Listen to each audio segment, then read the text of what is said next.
Hey there folks, welcome back. Ricky Tran here with Cutlery and More. Today we are going to talk about sharpening or honing with a honing rod. This tool here is something that we all recognize if you have ever purchased a set of Wusthofs or pretty much any set of knives ever, you will get one of these with that set. It's a very handy tool to have, and if used correctly, it can give your knives an edge that can be used in any kitchen, including any professional kitchens in the world. There are many ways to use a honing rod. I will go over 3 in this video, and I will show you which one I prefer the most for professionals and non-professionals, and I'll tell you why.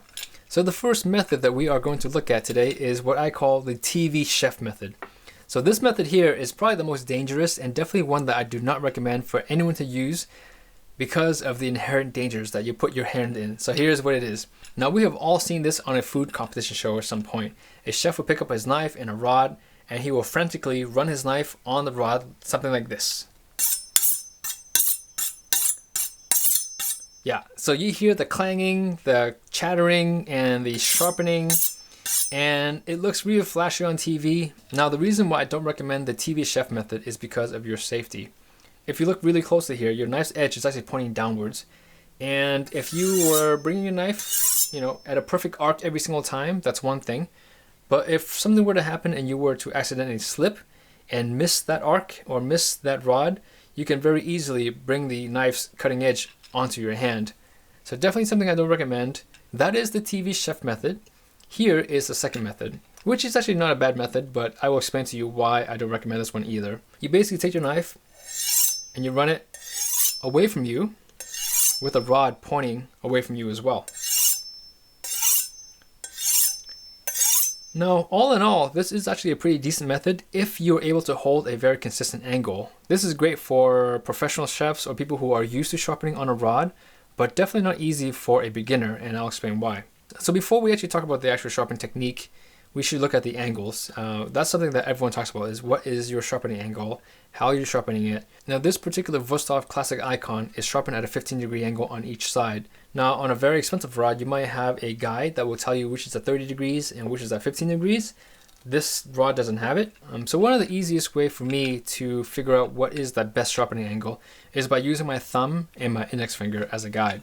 So for the left side of the knife, I'll use my thumb, and I actually will place the honing rod on my thumb and then the cutting edge of the knife on the rod.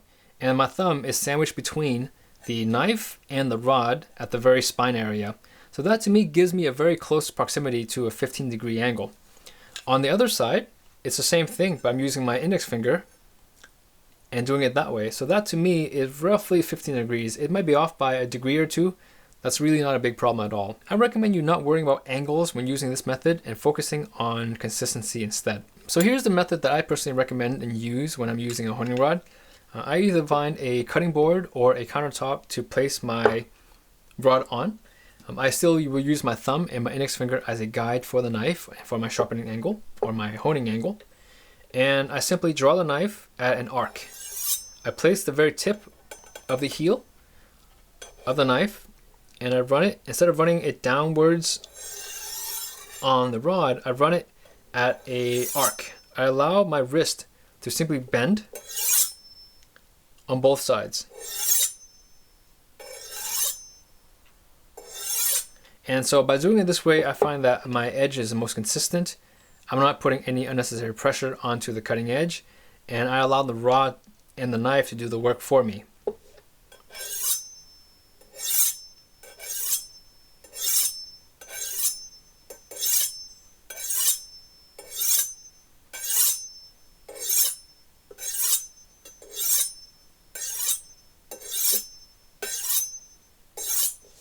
Alright, so by doing it this way, I find that my edge is actually very consistent, and we'll do a really quick cut test here and take a look.